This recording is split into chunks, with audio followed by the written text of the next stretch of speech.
Yeah, again, my name's Noah Glaser. Got a range of collaborators on this project. Maggie Center, Lucas Jensen, who is also here in the at the conference today, Alex Davidson, and Tuche Aldemir.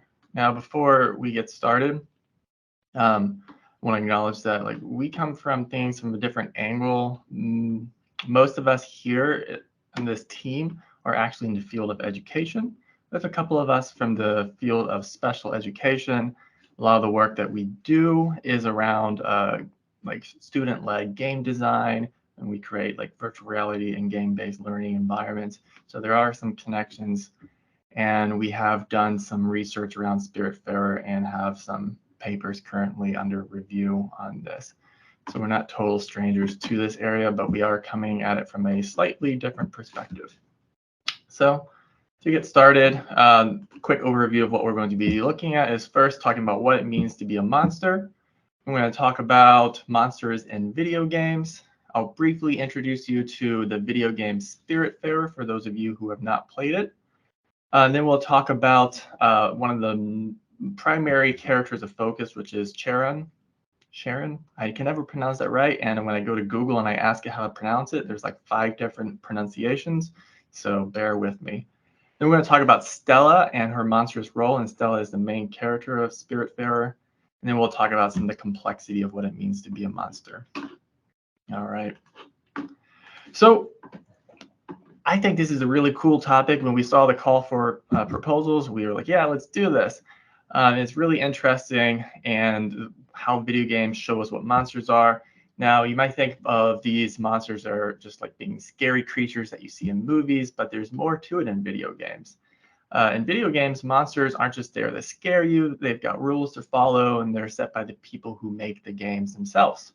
What's cool about these monsters is that they're more than just things to run away from or to fight. They're often part of the game's challenge, built into its very code. That means you can often figure them out, learn their patterns, and possibly beat them. Monsters are basically like the game's way of dealing with the whole idea of the bad guys and making it something that you can tackle and even master. But what we want to talk about today is what if a game decides to flip the script on you on what a monster is supposed to be? And that's the question that we're going to dig into, especially in the context of this game, Spiritfarer. But first, in video games, I want to talk about some of these really cool monsters that I've got shown here on the screen. So in video games, monsters often serve as more than just adversaries. They're sometimes seen as being the embodiments of our deepest fears and anxieties. We have for example, Plagas from Resident Evil 4, and these parasitic organisms hijack their human hosts and turn them into violent threats. And the horror here is twofold. First, you have the loss of human agency, and then you have the grotesque transformation of the individual, both of which can tap into our fears of losing control and our own humanity. In a similar fashion, we have the Redeads from Legend of Zelda Ocarina of Time, and these are zombie-like creatures that paralyze the player with their gaze before attacking. And they can embody the fear of paralysis of being unable to act in the face of danger, and they add an emotional weight to the game's combat mechanics. In another example, we have the Dead Space, and these are monsters are reanimated corpses, which are twisted and contorted into nightmarish forms.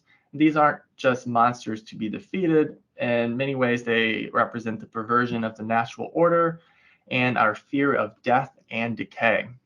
And the last example I want to talk about is Pyramid Head here. Who can forget Pyramid Head from Silent Hill? And in Silent Hill, this monster serves as a manifestation of the protagonist's guilt and torment. He wields a giant blade and wears a triangular helmet that obscures its face, so it has this really scary appearance. But he's not just a physical threat, he's a psychological one as well, forcing the player to confront their own inner demons. So now we're going to get off this screen of ugly, terrifying monsters and look at some nicer graphics for a second. I want to talk to you about Spiritfarer. For those of you who have not played this game, one, I highly recommend it. Cannot recommend it enough. It's one of my favorite games of all time. But Spiritfarer it's kind of like an indie game. It's developed by Thunder Lotus Games, and in this game, themes of death, friendship, and letting go are explored. In Spiritfarer, you play as Stella, who acts as the Spiritfarer, who helps to guide the spirits to the afterlife. And she's accompanied by her cat Daffodil. And as throughout the game, you navigate a hand-drawn world on a customizable boat where you meet various spirits in need of help to move on. And unlike traditional games where monsters or enemies must be defeated, Spiritfarer instead focuses on building relationships. And with Stella's help, you're basically going along the world to help each spirit fulfill their last wishes or resolve unfinished business to therefore prepare them for the journey to the afterlife. And this game challenges conventional video game narratives by making the player assume a role traditionally associated with the monstrous or fearsome, that is being a sort of ferryman to the dead, akin to Charon of Greek mythology. However, Stella's approach is filled with compassion, empathy, and a deep sense of responsibility, which is in contrast to the traditional portrayals of monsters and the afterlife. So at the very beginning of the game, you meet Karen, and you got Stella here and the cat Daffodil that I mentioned, and he immediately says, "Hey, you're going to be the new Spiritfarer." So let me tell you a little bit about Karen. First, in Greek mythology, he is the ferryman of the dead. He's a figure that transports souls across the river Styx to the underworld. Traditionally, he is depicted as an old, grim figure, often hooded and holding an oar. And his role is seen as being transactional. Souls will give him a coin as payment for the journey, a custom that has led to the practice of placing coins on the eyes or mouth of the deceased. But he is not there to comfort or guide. He is basically a functionary in the process of death, and he's indifferent to the souls that he ferries. In this sense, he embodies a form of monstrosity, not so much through ill will, but through his cold detachment and his association with the finality of death. In other video games, he has often appeared as non-playable characters or even oftentimes as bosses to be defeated. In games like God of War, he is portrayed as a formidable, fearsome figure, reinforcing the monstrous aspects of his role. His portrayal often leans heavily into that of the eerie, unsettling nature of his duty, making him a figure of dread and apprehension. So now let's briefly talk about Stella, stepping into the role of the Spiritfarer. She's not just a modern-day Karen. She is a reimagining of this ancient figure. But unlike him, she brings warmth, humanity, and a sense of responsibility to this grim duty. She doesn't just ferry the souls across the River Styx, or in this case, around the world. She connects with them on a personal level. She listens to their stories, she helps them fulfill last wishes, and she ensures that their journey to the afterlife is as comforting as possible. In doing so, she challenges the traditional concept of monstrosity. Her approach is not one of cold transaction, but of empathy and connection, offering a more compassionate approach to a role traditionally viewed as being monstrous. All right, so what we have here is the Everdoor. In Spiritfarer, Stella's role as a monster is far from the traditional understanding of the term. She, instead of taking people across the River Styx, she takes them here to the Everdoor. And once she brings them here, they transform into constellations that appear in the sky. And the whole journey to the Everdoor is quite emotionally charged, with each spirit trying desperately to resolve and understand their lives, relationships, and experiences. And the journey to the Everdoor, you typically is one-on-one. You have Stella and whatever spirit is accompanying you to the Everdoor, and they're usually talking to you, trying to understand their life. They're saying things that are quite vulnerable and emotional. And if you want a fun challenge, try and get through one without crying. But to highlight this point, I want to give you an example. In Spiritfarer, there is a character named Stanley, and this is a particularly poignant example. So Stanley is a young child who, in his life, had a terminal illness and ended up dying way too young. Despite his condition, he was always full of energy and curiosity and always eager to explore and learn. When it's time for Stanley to go through the Everdoor, the emotional weight is, I'll say, unbearable. He's scared, he's confused, and he tells Stella that he's worried that his mother is going to be mad at him because he was unable to get better despite his best efforts. And this is where the monstrous aspect of Stella's role comes into maybe a more sharp focus. Despite her compassion and deep emotional bonds that she forms with these spirits, at the end of the day, her duty is to guide them to their deaths, to their finality. Stella's fear and confusion underscores the gravity of this task. Stella's role is not just about fearing souls, it's also about understanding and confronting the complexities of life, death, and the human emotions that come with it. However, Stella's monstrous duty extends beyond just ferrying spirits to the Everdoor. She is also responsible for helping the spirits to confront and come to terms with critical and often traumatic moments from their lives. This narrative is often delivered through spirit-specific resource management mini-games. So, for example, in the game, there's a character named Giovanni who appears as a lion.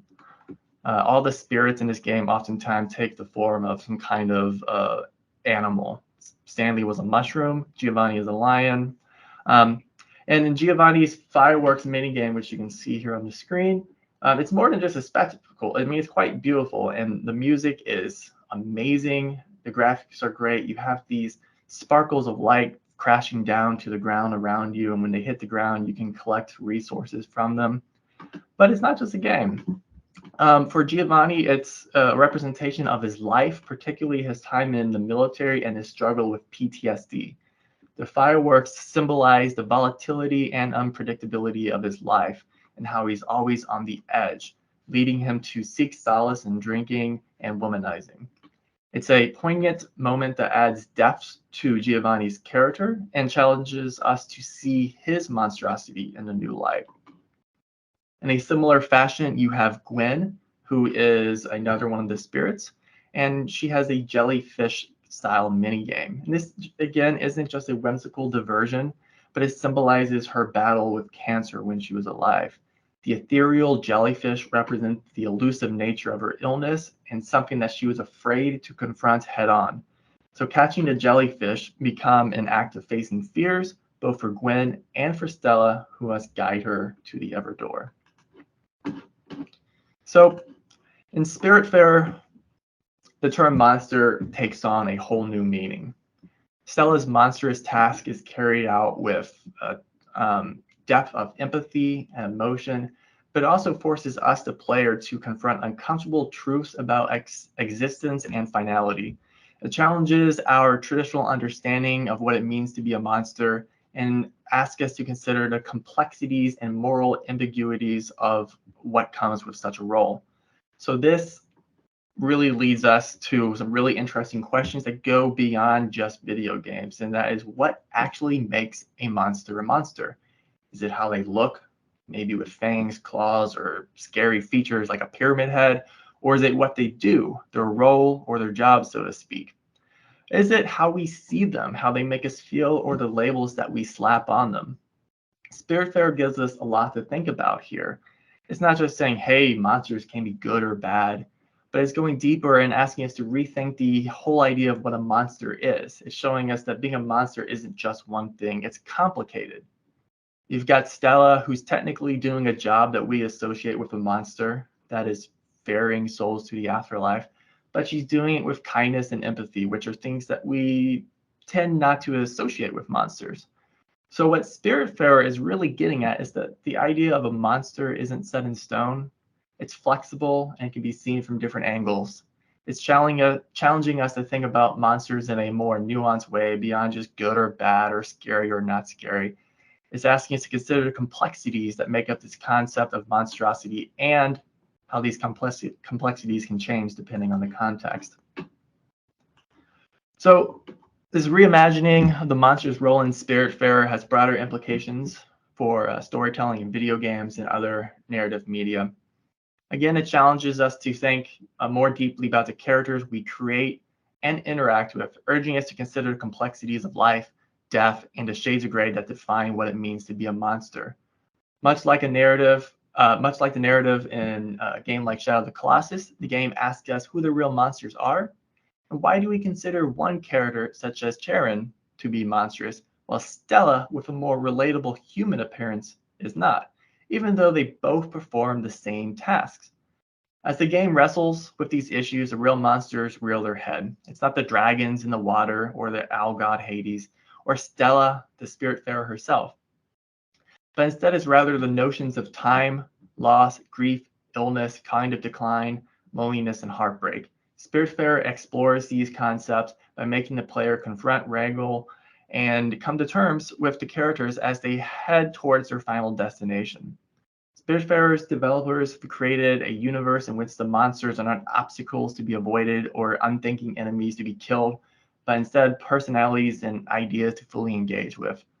And with this, we say that future games might look to this game for narrative inspiration, given its nuanced, nonviolent approach and non-traditional subject matter.